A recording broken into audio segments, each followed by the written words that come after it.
Bien, bon après-midi à toutes et à tous. Bienvenue à Philadelphie.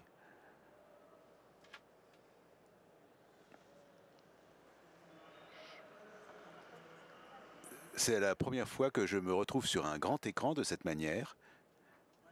Merci de votre attention. Je m'appelle Daniel Marc, je suis professeur à l'université Villanova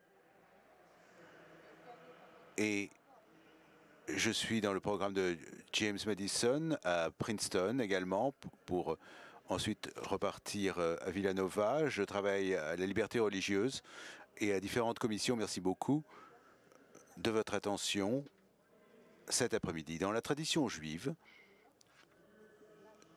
les mots de la prière Shema sont les premiers mots qu'entend un nouveau-né de la bouche de ses parents. Ce sont également les derniers mots prononcés par une personne avant la mort. Ils sont récités chaque matin et chaque soir et donc encadrent chaque journée durant toute la vie, de la naissance à la mort. Au niveau structurel et substantiel, le Shema était à la tête de la liturgie israélite et il s'agit là d'un rappel de nos devoirs envers Dieu. C'est la seule prière dans la liturgie juive qui est composée par Dieu lui-même. Les rabbins enseignent que le Shema nous demande un sacrifice complet, que ce soit au niveau de nos finances ou de notre vie. Je vais vous lire ce passage tout d'abord en hébreu, puis en anglais.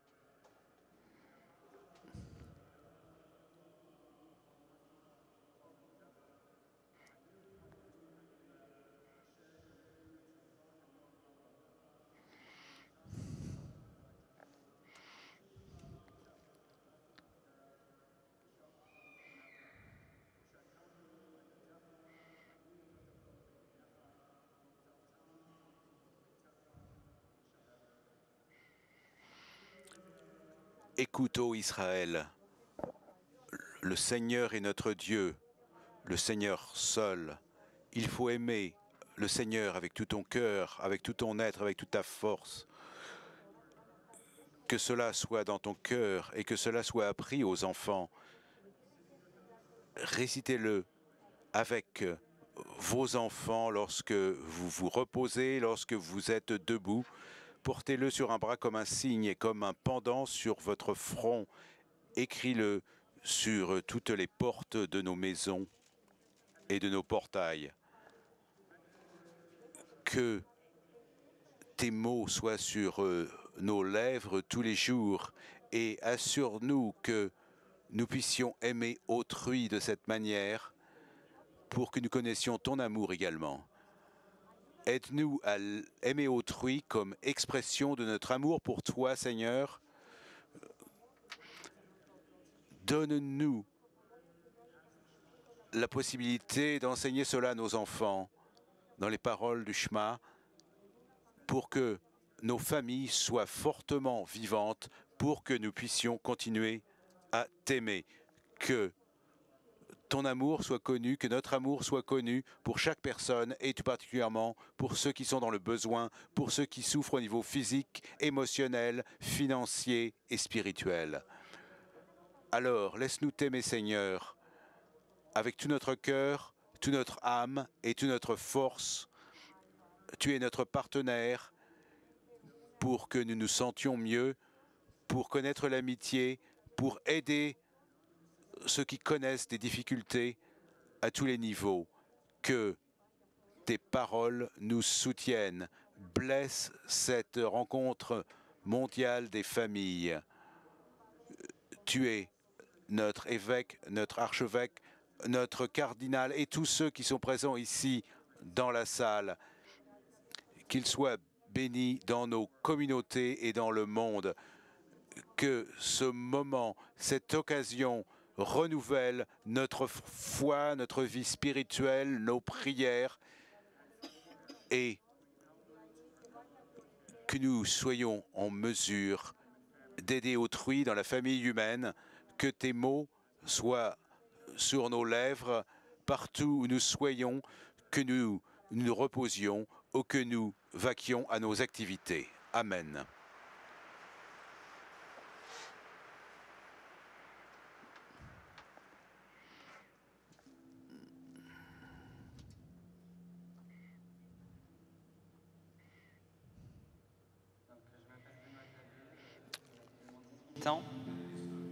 J'étais adopté en 1995, je suis arrivé en France à l'âge de 3 mois.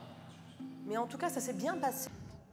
De se laisser guider, de me laisser guider par la Providence. Voilà, j'ai confiance et je sais que le Seigneur nous enverra les enfants dont nous serons capables de nous occuper. Même si c'est à nous de décider à un moment donné, est-ce qu'on continue l'aventure, est-ce qu'on arrête là? Donc, voilà, la confiance, ça va jusque-là.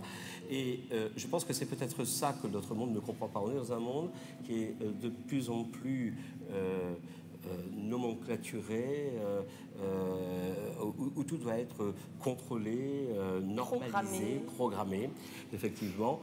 Et puis, il y a la réalité de cette relation qui nous dépasse, cette relation à Dieu qui nous dépasse complètement. Papa et maman sont les premiers mots qu'un enfant peut prononcer. L'adoption est très importante, puisque l'on va permettre à un enfant de savoir profondément ce que signifie le mot papa et maman. Il y a quelque chose de très douloureux qui se légitime parfaitement chez un enfant qui est orphelin. Et c'est pour cela que l'adoption est très importante. Je deviens un fils qui a un nom, qui a une histoire, qui a des ancêtres, qui a des parents, qui a des frères et sœurs.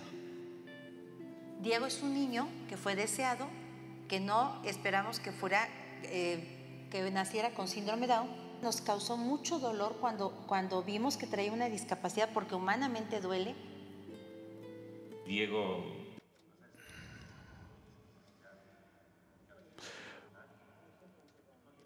Avec Diego, ce n'est pas comme cela, tout est transparent. Diego, ce fut une bénédiction pour nous tous. Il nous a appris à devenir plus sensibles, à nous accepter en tant que personne, comme il est.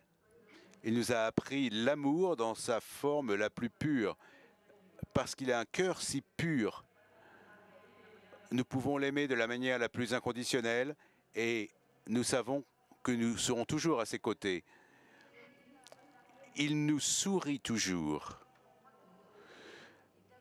Il est toujours heureux, il semble toujours heureux, vous voyez? Il n'a jamais l'air triste.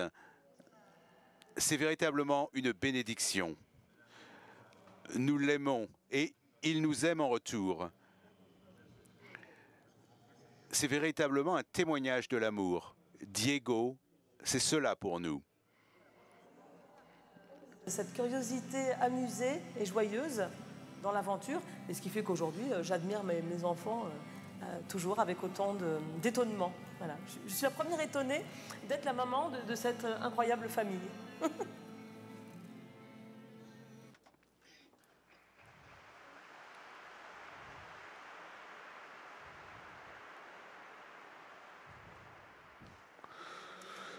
Bonjour à toutes et à tous.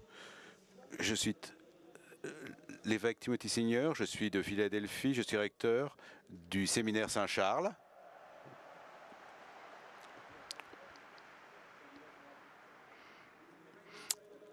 J'ai le grand plaisir de vous présenter son éminence, le cardinal Tagle, qui va être notre orateur cet après-midi. Le cardinal Louis Antonio Tagle est l'archevêque de Manille, dans les Philippines.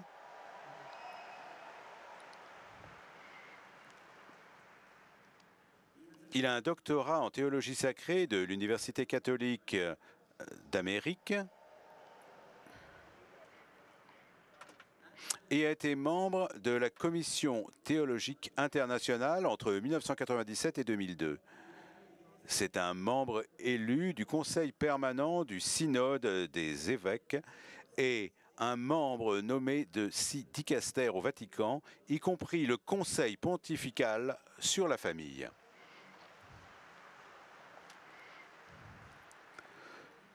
C'est un intervenant très connu et recherché pour les conférences internationales et locales, et il est très visible sur les médias sociaux. Il a une émission hebdomadaire à la télévision et sa page Facebook compte plus de 500 000 personnes.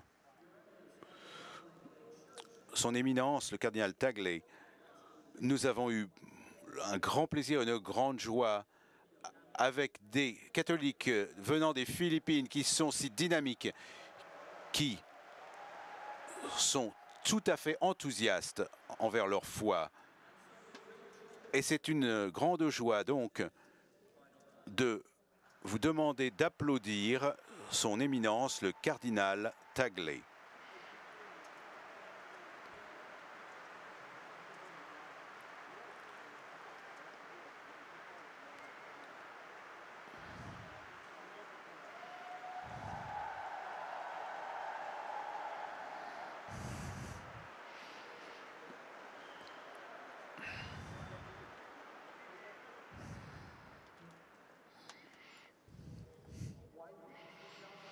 Eh bien, vous pouvez vous asseoir, s'il vous plaît.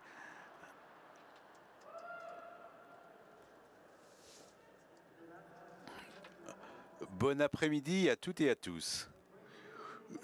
Je vous apporte les salutations les plus chaleureuses des Philippines et de l'Asie.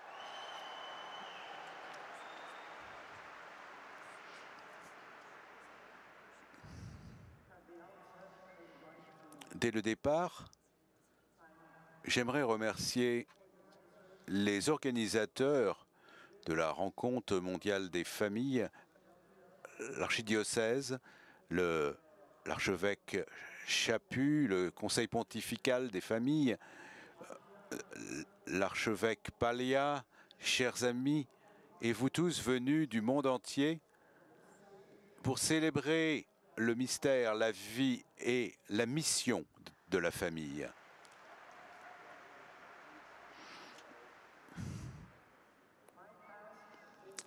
Ma tâche cet après-midi, mon travail sera de réfléchir avec vous à la famille qui est un foyer pour un cœur blessé.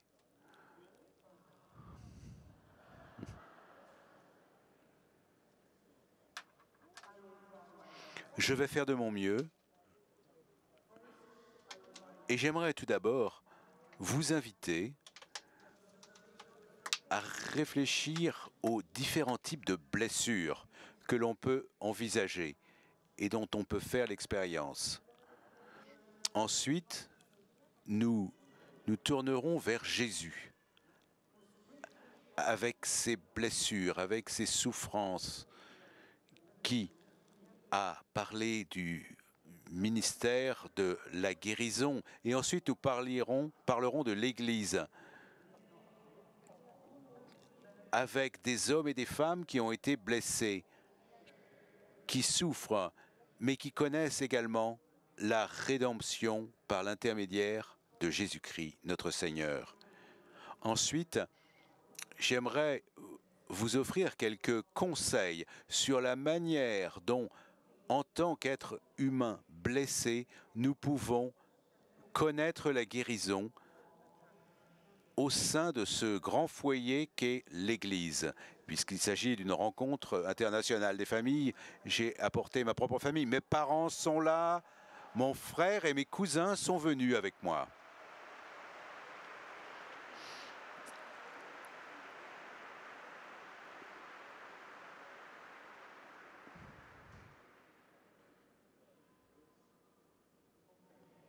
Très bien.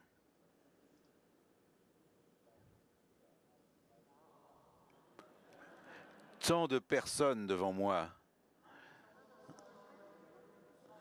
Permettez-moi de commencer par quelques considérations sur les cœurs blessés. Bien sûr, le cœur, ici, ce n'est pas seulement un organe du corps. Lorsque l'on parle des cœurs qui ont été blessés, on parle de personnes qui ont souffert. Toutes et chacun d'entre nous a souffert et connaît des blessures Personne ne peut dire dans cette assemblée, moi, je n'ai jamais été blessé. Nous tous, nous avons connu des blessures et nous continuons à faire l'expérience de blessures dans notre cœur. Il y a différents types de blessures. Certaines sont physiques, certaines sont spirituelles, certaines sont émotionnelles, d'autres ont trait aux relations humaines. Certaines sont financières et il y a différentes causes à cela, différentes conséquences à ces blessures. Mais quelle que soit la nature de ces souffrances personnelles, de ces blessures, cela affecte toujours la famille. Et par conséquent, une personne dans ses relations sociales est affectée. Toutes les blessures apportent de la douleur, mais certaines apportent encore plus de douleur. Lorsque nous voyons les propres membres de notre famille souffrir, lorsque quelqu'un inflige une blessure à un membre de notre famille, nous aussi nous souffrons, nous aussi nous connaissons la douleur. Ça devient nos propres blessures. Mais ce qui est le plus difficile, ce sont ces blessures infligées par un propre membre de la famille. La famille est sacrée. Elle a un caractère sacré qui est blessé, qui est affligé par cela. Lorsque des frères et des sœurs se disputent en raison d'argent, lorsque l'on se dispute pour une propriété et que nous disons que nous nous battons pour des principes, quel type de principes? Lorsque un territoire, une propriété devient plus important qu'un frère ou qu'une sœur.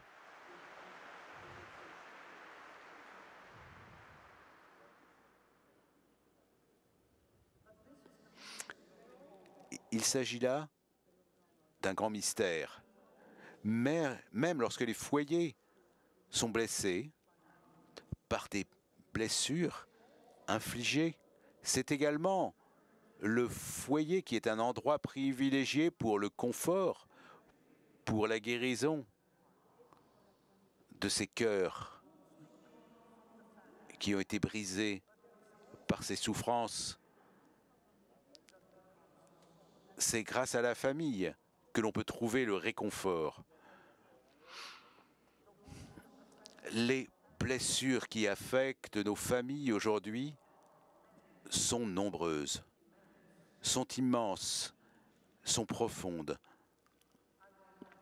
Et je n'ai pas le temps d'analyser chacune de ces blessures, de ces types de souffrances, mais je vais simplement vous donner quelques exemples aujourd'hui. Les difficultés financières, le chômage, les êtres destitués, les besoins de base qui manquent, qui viennent à manquer, le manque d'éducation, les politiques économiques et politiques qui ne soutiennent pas la famille.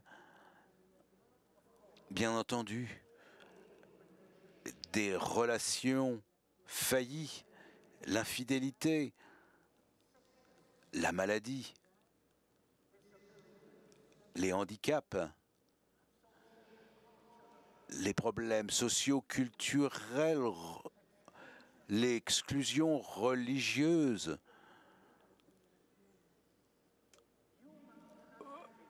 le trafic d'êtres humains, l'abus des enfants, la violence au sein des foyers, la violence domestique, la violence conjugale, la prostitution, la violence contre les femmes, les nouvelles formes de servitude humaine, d'esclavage, les guerres, les conflits ethniques, les calamités climatiques, les migrations forcées, le déplacement des personnes, les personnes déplacées contre leur volonté, tout cela inflige des blessures et des souffrances aux êtres humains et aux familles. Et dans votre contexte, dans vos pays, dans vos régions, peut-être pouvez-vous ajouter encore d'autres éléments à cette longue liste que je vous ai présentée. Ouvrez vos yeux et votre regard, écoutez les cris d'autrui, les plaintes. Voyez le coût si élevé de ces blessures qui rendent ces personnes, ces familles et ces communautés vulnérables à la manipulation, à l'amertume, au désespoir, à l'exploitation et même vulnérables au mal, au péché. Certaines personnes tombent dans la criminalité, effectuent des actes criminels, des actes à cause de ces blessures, des actes maléfiques. La division en moi-même, en nous-mêmes, la division externe, les conflits, tout cela mène à l'aliénation. Je ne sais plus qui je suis. Je ne sais plus si je suis accepté par ma propre famille. Je ne sais plus si j'appartiens à la société. Je suis un étranger. Je n'appartiens plus à ma communauté. Je n'ai plus de foyer. C'est en général l'expérience de ces personnes blessées, l'aliénation. Le phénomène des sans-abri. Vous pouvez avoir une très belle maison et être sans abri.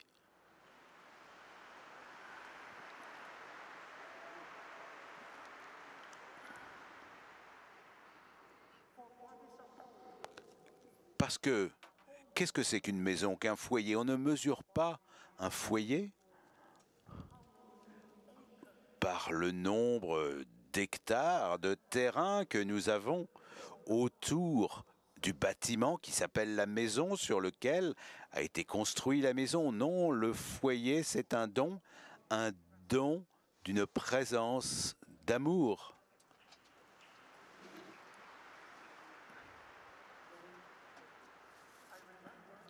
Je me rappelle dans ma jeunesse une très belle chanson qui disait « Une chaise est toujours une chaise, même si personne n'est assis sur cette chaise.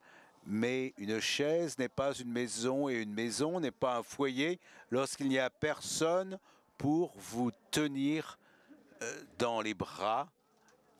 Et à ce moment-là, on peut tout oublier et on n'a personne pour vous souhaiter une excellente nuit. » Et ce n'est pas la fin de la chanson. La chanson continue. Une pièce est toujours une pièce, même lorsqu'il n'y a rien dans cette pièce, sauf le désespoir. Mais le désespoir n'est pas une maison et la maison n'est pas un foyer. Lorsque nous deux, nous ne nous entendons plus et nous avons un cœur brisé.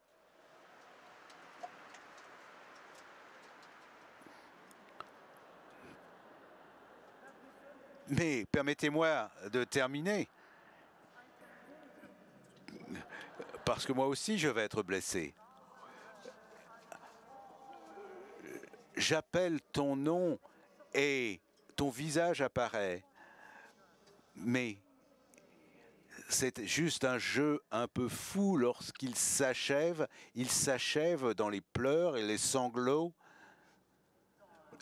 Et chérie, fais preuve de cœur et ne permets pas à une seule erreur de nous séparer. Je ne peux pas vivre seul. Fais en mesure que cela devienne un foyer lorsque je monte et que j'utilise la clé pour ouvrir la porte, que l'amour existe toujours entre nous.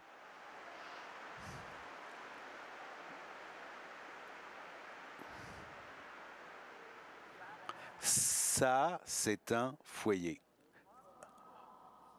Pas une maison, mais un foyer rempli d'amour, avec une présence d'amour, avec le don d'une présence faite d'amour. Ce qui nous mène maintenant à Jésus-Christ. Le ministère de Jésus-Christ, on en a parlé, Luciano Sandrini en a parlé dans son ouvrage « La mission de Jésus, la proclamation du règne de Dieu ». Ça a été la guérison des malades et des personnes qui ont tant souffert. La proclamation du royaume de Dieu a été très souvent accompagnée par des signes d'émerveillement, tout particulièrement pour ce qui a trait à la guérison.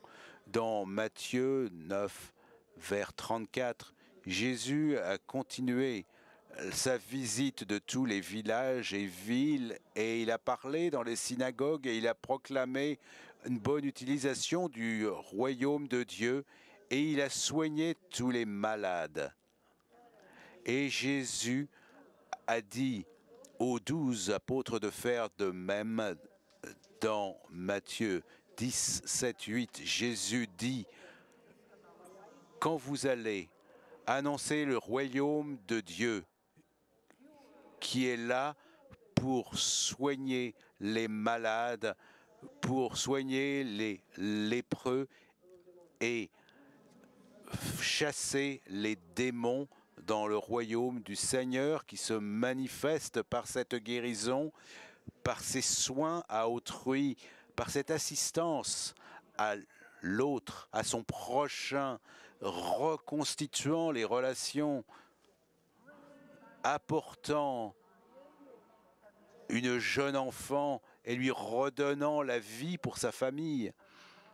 Lorsque Dieu règne, eh bien, les personnes sont sauvées, honorées, et on se soucie d'eux. Lorsque Dieu règne, on observe les règles. Vous voyez, dans ce synopsis, dans ces écritures de Saint Jean, nous le voyons. C'est la mission de Jésus de proclamer le royaume de Dieu, accompagné par les soins, la guérison, la compassion. Jésus est ému, plein de compassion, et Jésus se soucie d'autrui, y compris avec sa haine du mal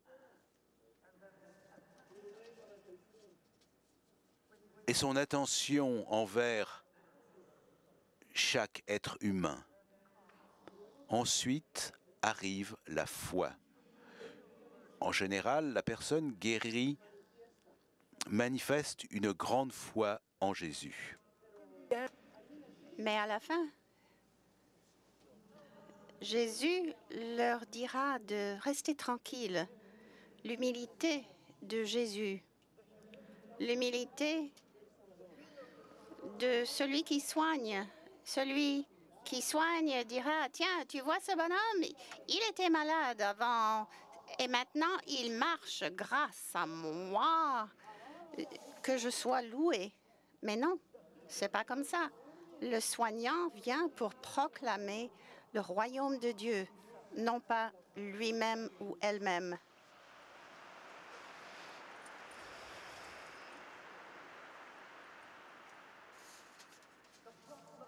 La proclamation de soi-même est la façon du royaume de ce monde. C'est pourquoi les royaumes de ce monde opèrent sur l'ambition, la puissance, le pouvoir, l'auto-reconnaissance. Ils infligent des blessures. Mais Jésus et son royaume est toujours humble, un royaume de serviteurs parce qu'il cicatrise avec la compassion, l'amour et le soin.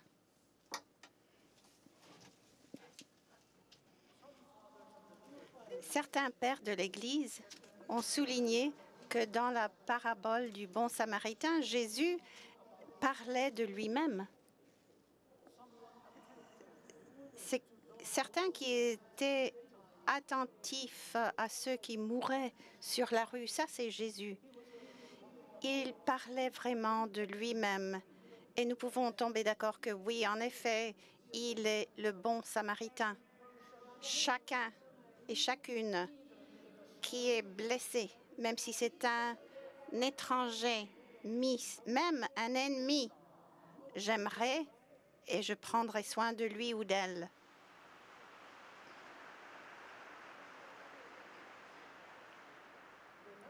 Rappelez-vous bien, dans la parabole, il y avait un Samaritain qui, à l'époque, était considéré comme un ennemi des Juifs. Mais si vous voulez guérir, le vrai test, c'est est-ce que vous êtes préparé à guérir même vos ennemis qui sont blessés? Personne n'applaudit.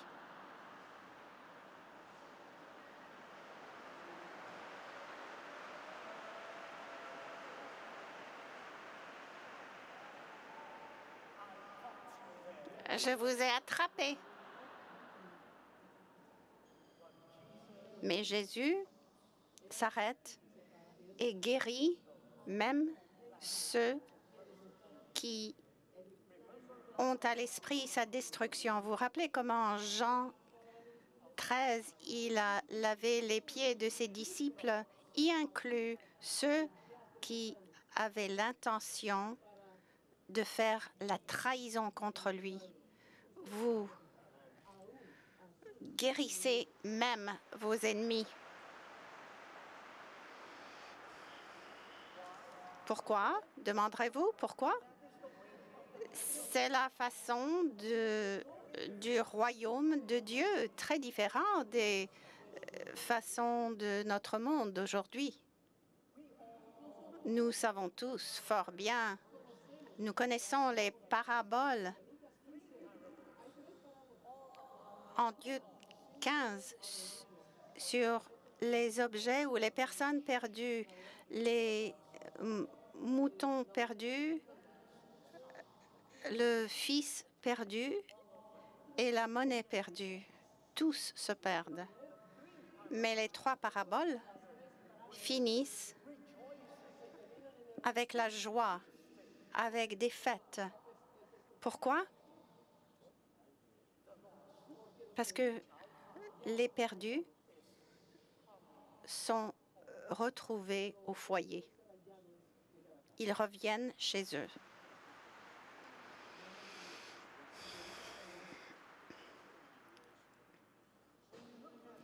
Lorsque vous étudiez la première parabole, le mouton perdu, il était probablement perdu parce qu'il était malade ou il était blessé. Et d'une façon pragmatique et économique, il n'aurait pas dû être laissé. Il n'aurait pas dû laisser les 99 qui étaient en bonne santé pour récupérer un seul. Ce mouton blessé est une perte pour le troupeau. Mais pourquoi? Pourquoi? Est-ce que celui qui prend soin des moutons recherche une seule pièce de monnaie? Et pourquoi le père recherche et ouvre ses bras au fils perdu? Pour une seule raison. Parce que le mouton, les blessés et les perdus sont les miens. Ils m'appartiennent, ils sont à moi. Et s'ils ne peuvent pas retourner à la maison, je les rapporterai moi-même.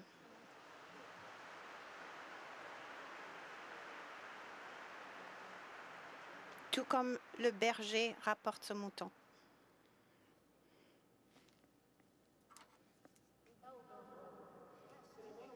Le frère aîné qui a rouspété au sujet du fils, ton fils et toi, vous appartenez ensemble, mais le père dit, ton frère, c'est ton frère.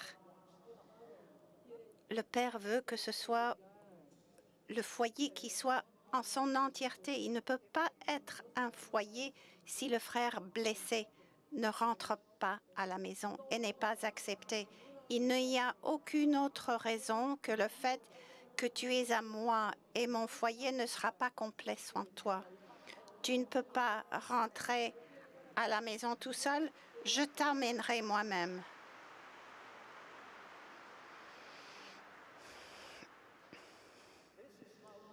Voici comment Jésus présente le royaume de l'amour et de la miséricorde. Mais Jésus ne fait pas simplement la guérison des symptômes de nos blessures. Il ne dit pas « je sauverai les êtres de leur vulnérabilité et de leurs blessures ». Il nous sauve à l'intérieur de nos blessures et de nos vulnérabilités. Il entre nos propres blessures. Il est devenu comme nous en acceptant le péché. Dans son incarnation, il a accepté un monde blessé. Il a lui-même senti cette chasse d'un politicien impliqué. Il a été réfugié en Égypte. Il s'est perdu à un certain moment donné. Il a ressenti ce que c'était qu'être vu comme un fou. Il a ressenti la blessure d'un manque de foyer. Il a ressenti la ridicule et la calomnie même des chefs religieux. Il a ressenti la trahison d'un ami. Il a ressenti la mort humiliante sur la croix, qui n'est que donnée aux criminels. Et il a été enseveli dans une tombe prêtée. Jésus guérit en étant blessé. Et selon la lettre aux Hébreux, il a été perfectionné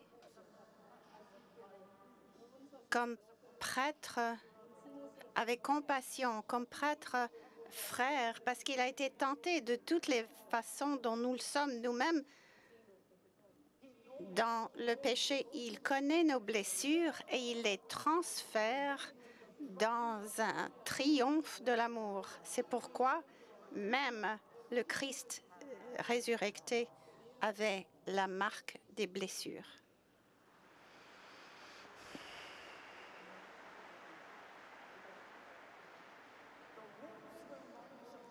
Les cicatrices ne disparaîtront pas en fait. Ce sont les blessés qui sauvent les autres. Donc, mes chers frères et sœurs, puisque nous sommes tous des blessés, personne devrait pouvoir dire « je n'ai aucun don de guérison ». Au contraire, ce sont nos blessures, si nous le voulons, qui seront des avenues de compréhension, de compassion, de solidarité et d'amour.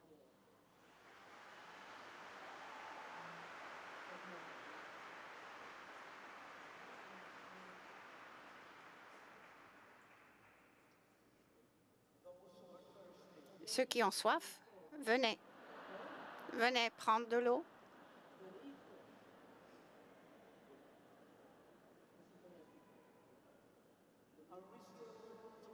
Est-ce que nous sommes encore ensemble, tous ensemble? Tout le monde est là?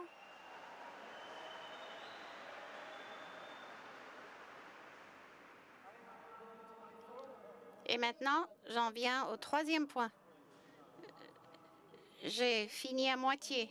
Alors, à partir des blessures et des foyers à Jésus, les blessés qui continuent à prier au Père, au grand prêtre, avec ses propres cicatrices de blessures et de nos blessures dans la vie de résurrection, et enfin à son foyer. Ne pensez pas que dans la résurrection, nos blessures et les cicatrices vont disparaître. Au contraire, même si ce sont des cicatrices, d'amour, de compassion, de solidarité, formidables. Ce sont de très belles cicatrices parce que les plus récentes possèdent ces marques de son inquiétude amoureuse de nous tous.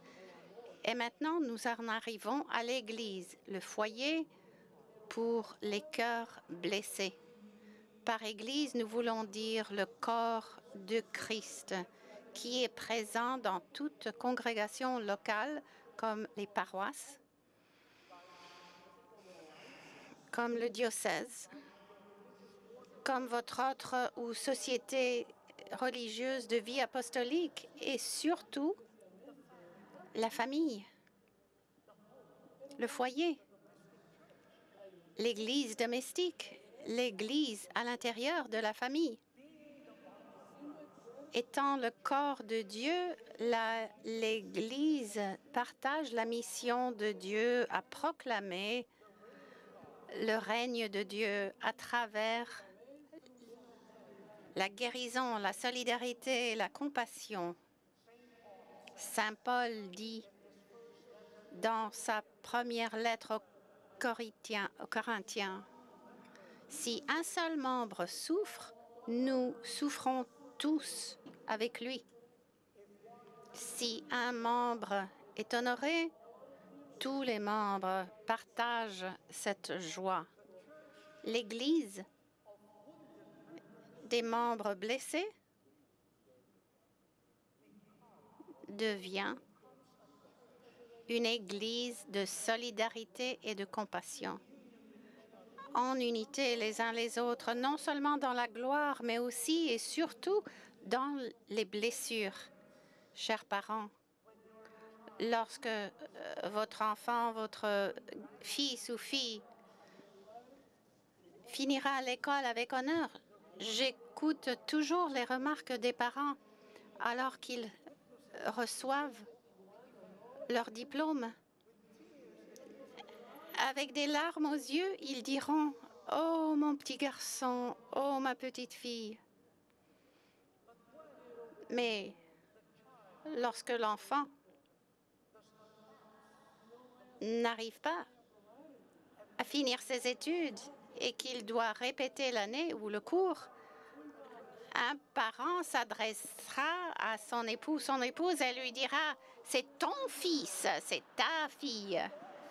Ton fils doit répéter le cours. » Pourquoi? Pourquoi, lorsqu'il est question d'honneur, c'est mon enfant. Lorsque c'est un désastre, c'est ton enfant à toi. Nous sommes une seule Église, un foyer, une famille. L'Église doit être le corps même de la mission rédemptive de Jésus. Joseph Hartzler, qui utilise les connaissances du grand théologien canadien Bernard Laurendin, dit « Aujourd'hui, la mission rédemptrice de l'Église doit être manifestée dans l'Église qui devient un disciple des personnes authentiques, capables de l'autosacrifice dans l'amour, parce que c'est ce genre de communauté qui préviendra l'aliénation, la solitude et d'autres caractéristiques de détérioration, l'autosacrifice qui sacrifie l'amour. Le deuxième conseil du Vatican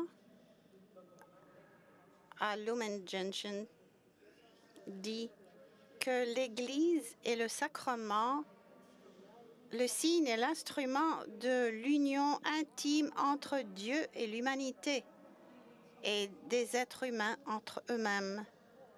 Ça, c'est au cœur de l'Église, une union intime, une communion, amour, et non pas l'aliénation.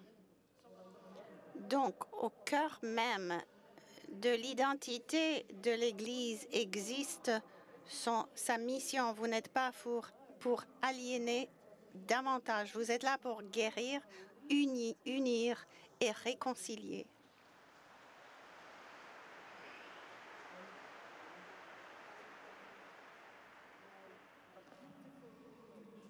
Une très belle image dans la Bible d'une Église qui guérit même lorsqu'elle est blessée est celle d'un petit groupe d'amis en Marc 2. Vous savez, ces 4 amis qui ont tout fait dans ce qui était possible. Mais lorsqu'il était impossible de rapporter leur ami envers Jésus à cause de la foule, qu'est-ce qu'ils ont fait? Ils sont montés sur le toit. Ils ont ouvert le toit pour ramener leurs amis en bas vers Jésus. Ça, c'est une famille. Ça, c'est une paroisse. Ça, c'est un diocèse. Ça, c'est l'Église. Personne n'est exclu. Je ne laisserai tomber personne.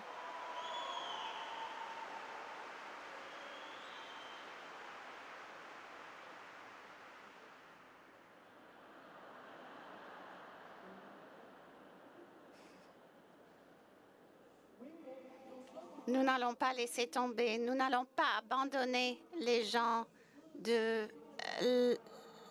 la touche de guérison de Jésus.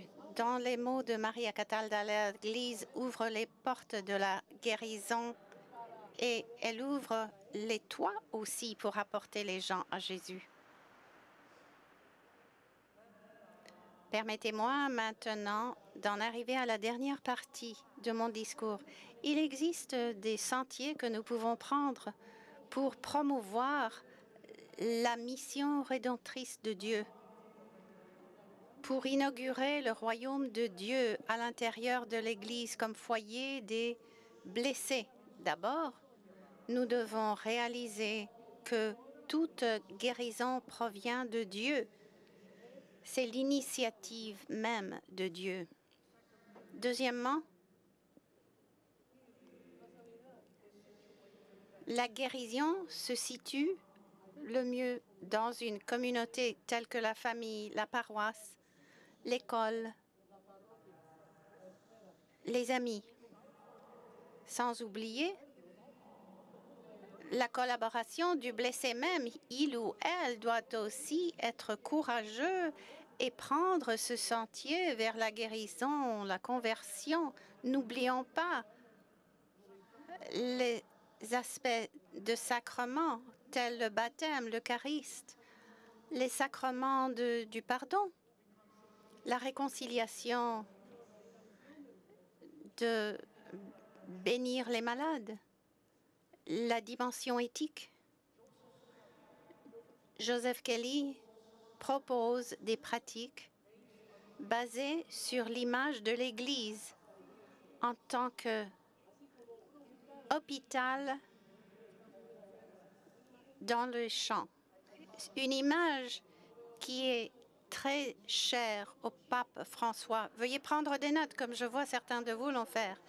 Il y aura un examen à la fin. Joseph Kelly dit, si nous sommes sérieux au sujet de la guérison dans un hôpital dans les champs, on doit tout d'abord être en unification avec Jésus, qui est le grand guérisseur. On ne peut pas se fier à nos propres habiletés. Il faut tous se tourner envers Jésus. Ensuite, il faut tous reconnaître nos blessures, faire face à nos propres blessures. Cela nous permettra d'avoir de la compassion et de la compréhension envers les blessés. Troisièmement, On ne devrait pas avoir peur du noir, de l'obscurité. Lorsqu'on fait face aux cicatrices, aux blessures, ils ne sont jamais propres, ils peuvent être crus et pleins de sang.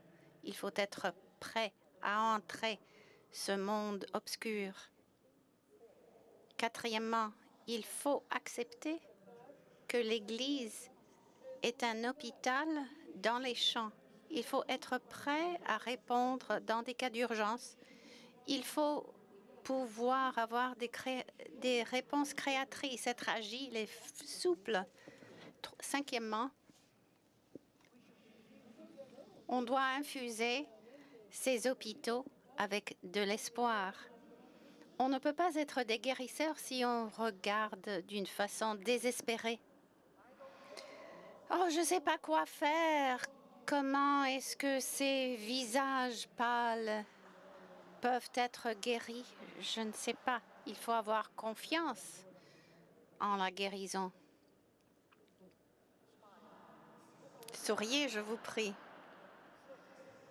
Sixième point. Très souvent, lorsqu'on essaie de faire la guérison et d'aider Jésus à guérir, on n'a pas le choix que d'être tranquille, de se tenir en silence. Aucun mot, aucune solution. On ne fait que fournir une présence d'amour. Le serment est donc très important. Mes chers frères et sœurs, on me dit de m'arrêter. Il me reste 7 minutes. Je passerai ce temps à vous raconter des anecdotes. Parce que c'est ce que font les Asiatiques. Nous vivons avec les anecdotes. Il y a quelques jours, je racontais cette anecdote à l'université La Salle. D'habitude, je suis présent au camp d'été pour les jeunes dans les diocèses. Et un de ces camps d'été s'était dévoué à trouver la vocation, le sens de la vie. J'ai prononcé un discours, mais qui était très court. Et après, j'ai ouvert le micro aux questions. Et la première question que j'ai reçue était « Monsieur l'archevêque, est-ce que vous allez chanter pour nous ?» Cela n'a rien à voir avec le sujet. J'ai dit « Revenons à nos moutons. Parlons de ce sujet. » Ils ont posé des questions. Et encore, un petit garçon m'a demandé, Votre honneur, est-ce que vous allez chanter pour nous? Vous ne m'avez pas demandé de chanter, mais je vais commencer à chanter pour que nous rentrions tous dans le même chœur.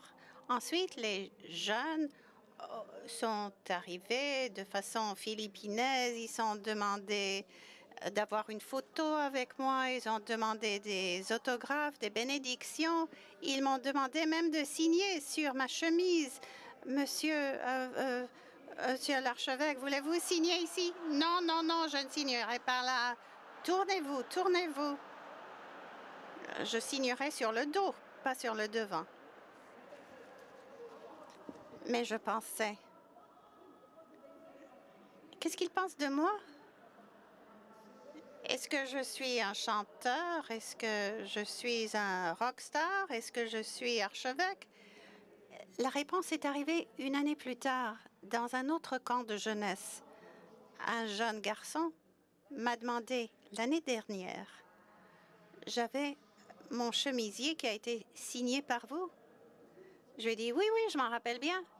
Je n'ai jamais lavé cette chemise, m'a-t-il répondu. Mais il m'a dit, tous les soirs, je la plie, je la mets sous mon oreiller. Je n'ai pas vu mon père depuis des années. Il travaille à l'extérieur. Il n'a pas été à la maison. Mais avec cette chemise et votre signature, je sais que j'ai un foyer. Je sais que j'ai un père.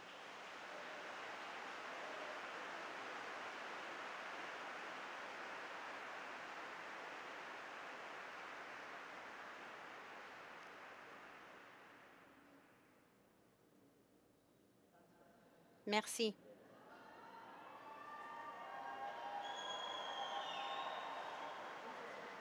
Merci beaucoup.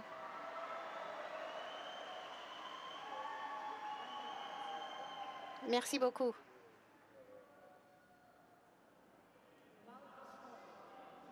Et maintenant, une autre anecdote. J'aimerais conclure avec cette anecdote très émouvante que je lirai.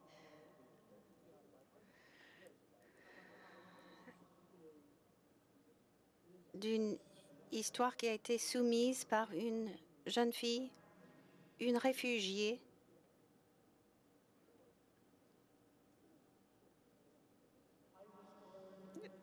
Je suis née dans la jungle. J'avais la chance que ma mère m'a dit, chanceuse que j'étais née lorsque nombreux d'entre moi sont morts. Je viens du Burma, où des milliers sont morts entre les forces du gouvernement et les forces de l'opposition. Je suis née dans la jungle parce que mes parents ont quitté leur foyer pour éviter la guerre. Lorsque j'étais à l'élémentaire, j'ai dû quitter mon petit village. Et à partir de ce moment-là, je voyageais et je déménageais de village en village pour aller à l'école jusqu'à 1992 où j'ai visité mes parents, mes frères et sœurs pendant un an, mais je ne les ai pas vus depuis, car j'étais dans l'impossibilité de rentrer au foyer suite à la fermeture des routes à la frontière de la Thaïlande. Donc, je dois rester toute seule, survivre sans mes parents. J'ai des parents, de la parenté qui habitent par ici, mais je sais que je n'ai pas l'amour de mes propres parents. Je ne peux pas leur parler lorsque j'en ai besoin. Lorsqu'ils sont malades, je ne peux pas les visiter et prendre soin d'eux. Je me rends compte combien mes parents me manquent lorsque moi-même je suis malade. La vie en tant que réfugié est si difficile. J'ai énormément besoin de mes parents, qu'ils soient avec moi, près de mon lit, mais je ne pouvais pas les avoir. J'ai éclaté en sanglots. C'était tellement difficile. Je n'étais pas dans la possibilité de voir mes parents à cause de la guerre. Et là, je me suis rendu compte que je n'étais pas la seule qui pleurait. Et j'ai senti que j'étais seule. Je sais qu'il y avait des centaines de milliers de gens qui souffrent comme moi. Combien de temps encore pour avoir la paix au pays, pour résoudre les questions ethniques après des années de déménagement d'endroit en endroit? Enfin, je suis restée dans un camp de réfugiés à Karen. J'étais maîtresse d'école et bien avant longtemps, j'ai été sélectionnée pour un internat aux Philippines. À ce moment-là, j'ai appris davantage sur les droits de l'homme et maintenant je travaille avec le service de réfugiés jésuites dans le domaine de l'éducation. Nous soutenons les écoles Karenni de nombreuses façons. Je suis contente et je peux utiliser mon éducation pour aider mon peuple dans cette période difficile. Je n'étais pas toute seule à pleurer. Ça, c'est le foyer des cœurs blessés. Merci beaucoup.